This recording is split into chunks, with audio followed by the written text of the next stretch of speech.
Nah, my boy say, yeah, but I'm not gonna be there. My boss said, Oh, that's why. This is why we are going down one. Hey, that's it. Like keep on coming to our TikTok.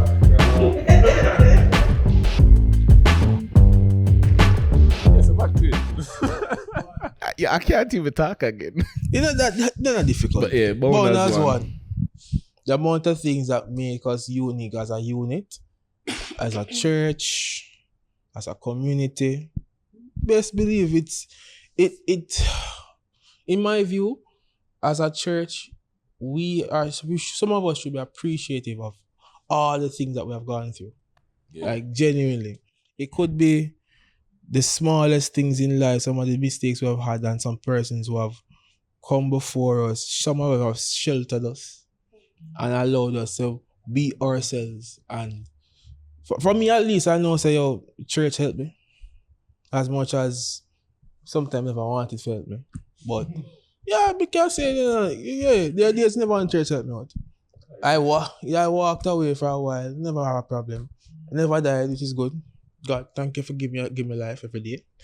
But you know, you always had good people who prayed for you, sheltered you, gave you an encouraging word and helped you along the way. And some of the things that I would say about being bound as a unit or as a church, some of the times that we should be grateful for, going back to the previous conversation.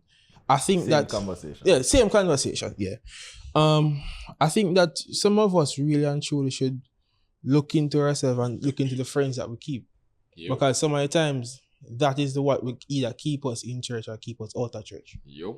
And some of the times when people might say this bound as one thing might be, as a church, it might be a negative thing. As you're saying, it's a positive thing some of the times, because some of us could say it's because of our friends that kept us in church. Yo, having like-minded friends around you,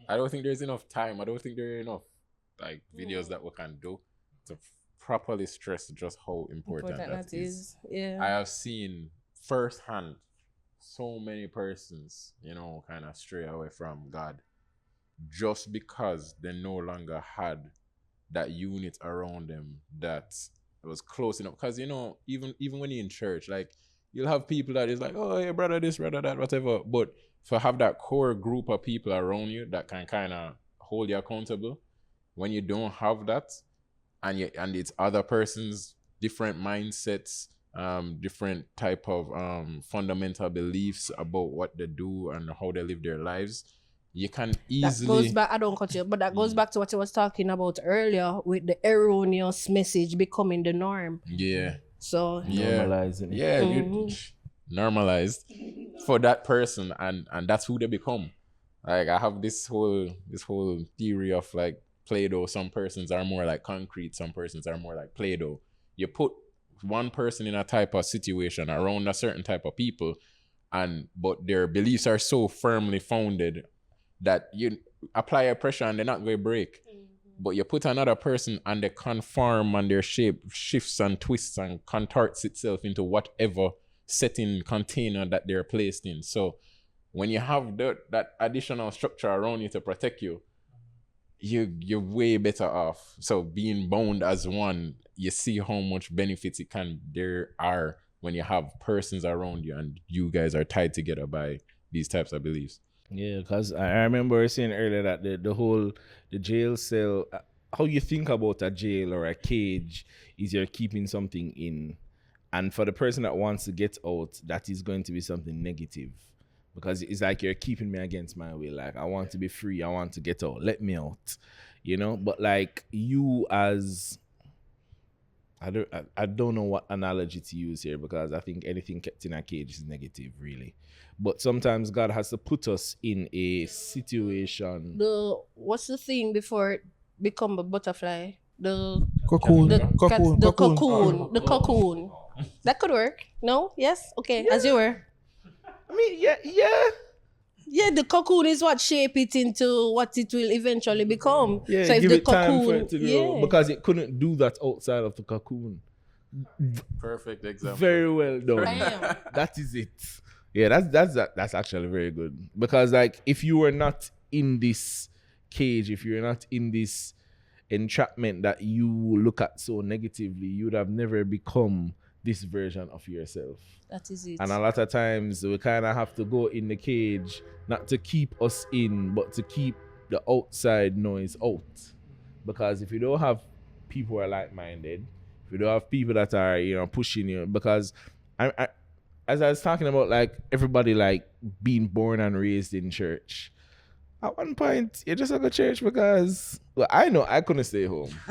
My mother not go to church and me stay home. That's No. not a thing. That's not a thing. Even to this day, I don't live with my mother, and, like, at I said that I'm sick or whatever, my grandmother specifically, she's like, oh, but make sure you still go to church. I'm like, grandma. I'm like, grandma. You see me, like, especially a lot of the traditional people, you have to go to church. Hurricane, I don't care. You have to go to church. Oh, no. One time I keep their yard. That they can't tell you. But I remember days when I was younger, I wanted to stay home. And back then, we used to come from St. Thomas to town. I used to go to Hagley Park. And when I never No. The rebel days has been at high school. I can't come to change my life around. You see me? Can't come to change my life around. Reformation. Yeah, man. But them days when I was younger, I never want to go to church.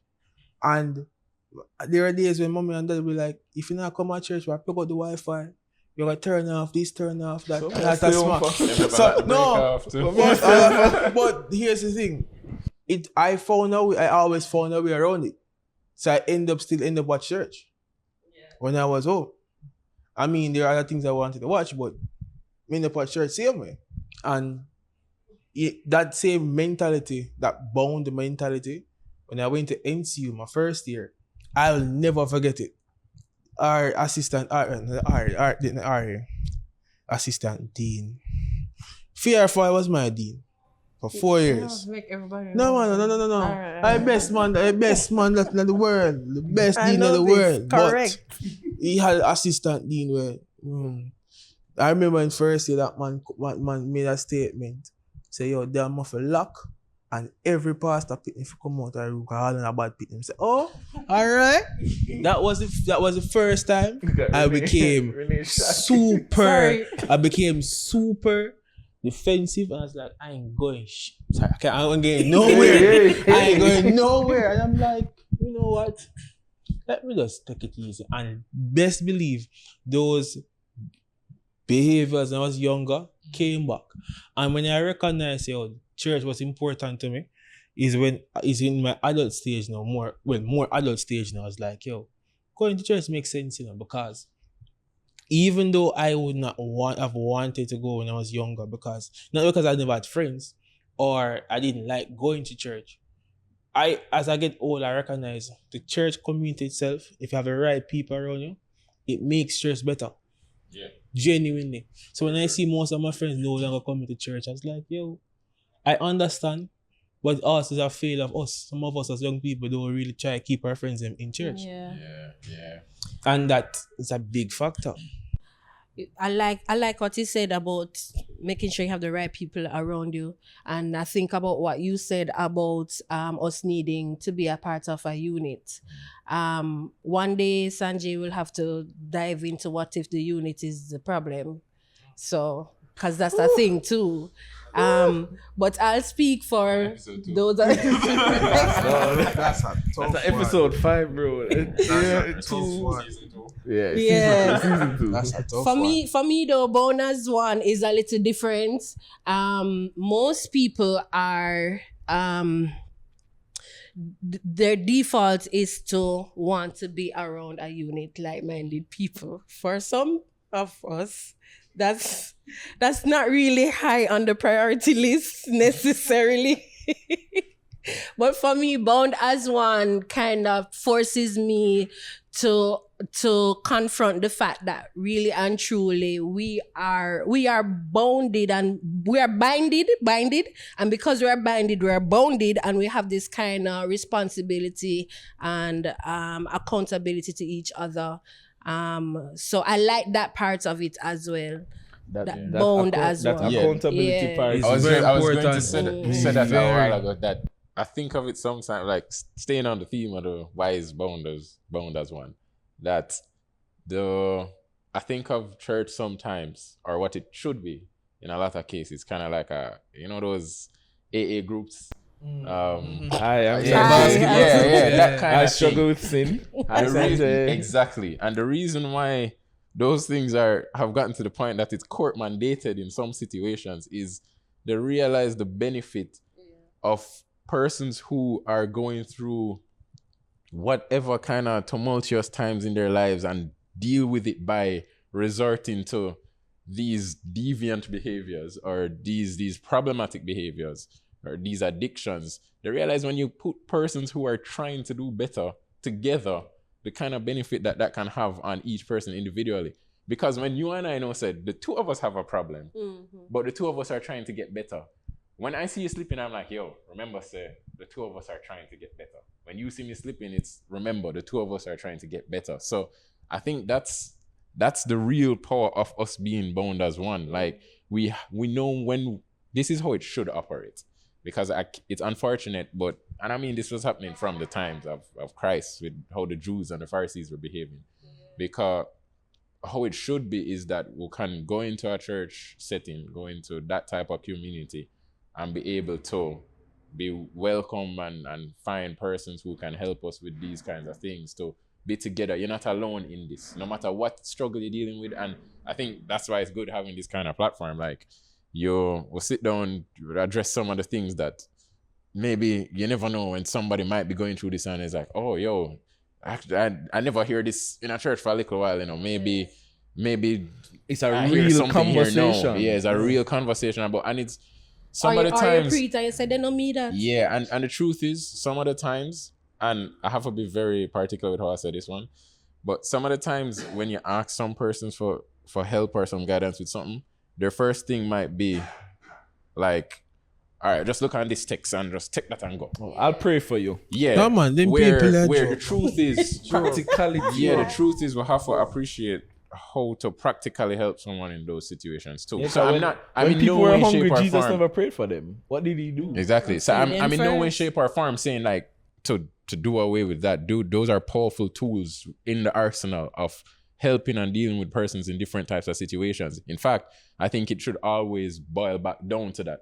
But as you say, some of the times when somebody's starving, you need to just go buy a food and just carry it to them. And that Or solves you the need to sit down with problem. them and say, yo, or if them feel like I will never get out of this point in time again, sometimes it's just to sit down with them and be like, yo, so last month this was the same thing with me. Yeah. And I can help you right now, but I'm also telling you that just keep having faith, it will get better. That kind of thing, you get me? So having that community once again, bound as one, I think we've really hit on the real positive notes that can have. Stop I'm just sorry that I'm just sometimes sorry that the church, like even if you say church, let's say that's AY body itself, try to like reach out and actually try their best to find ways to hit the nail on the head for certain things among young people mostly. Because I think the bigger church probably I wouldn't use this very loosely, fail us in trying to keep up most young people are try to educate us better and things. And I think genuinely, if more hardcore conversations were had, probably not in the church settings, like in AY time maybe, and actually proper programs were put in place, maybe some of these issues that we have today would not be issues today. I always say this. I feel like sometimes we have more grace for outsiders who are coming into church than for people in our own space. That's sometimes the not amount of always kind that way, of but worms that's- that are being opened now. Well, that's why we're That is here why you have to talk multiple about these things, because the episodes. truth is people are hurting and people are maybe want to say some of these things and not going to have an opportunity to say it, or not going to have a space to identify with it and resonate with it. So, But we're not gonna give them everything one time. facts. I feel Because as much as I just want to talk, Yes, him. but they kind of, just kind of leave it there for a little bit because we really want to structure the conversations in a way that each topic can get the time it deserves. Yeah. Because I think that is something that's lacking, I guess. And that's what we want to do. People always on social media and IG and them something, and you just scrolling and you realize you can get on your phone to scroll for 2 minutes and it turns into 3 hours like real fast. And I find that there probably is a lot of positive content and the algorithm does not agree with me. I don't know. My algorithm tells me I'm old and need to lose weight. That's it. And 1 and 2, Jesus loves you. Here's a text. My algorithm give me beer care. That whole algorithm thing is even another conversation. But as you say, But something that I even wanted to really touch on was other faiths and other beliefs and other denominations, because Seventh-day Adventist is actually coming from a lot of, we've taken bits and pieces from a lot of other denominations, but what you mean, Sanjay? We'll talk listen, about it. that's a whole nother conversation. But yeah, bound as one, there shall be more shall cometh out of the mic, because they shall be on and shall be recording. we hope. We hope. Wow. But yeah, how you end this? See you. Bye. Fade to black. Yeah, you say. Fade to black. Like, I really have no idea how to end this. Next week. Next time. Do we like? we'll do something. Is what that series Sopranos where you just stop midway? It's like Yeah. I'm going to do that. Just freeze the frame. No, I'm And just then- going to cut. I'm kidding. I'm definitely going to do that. This part is probably not even in the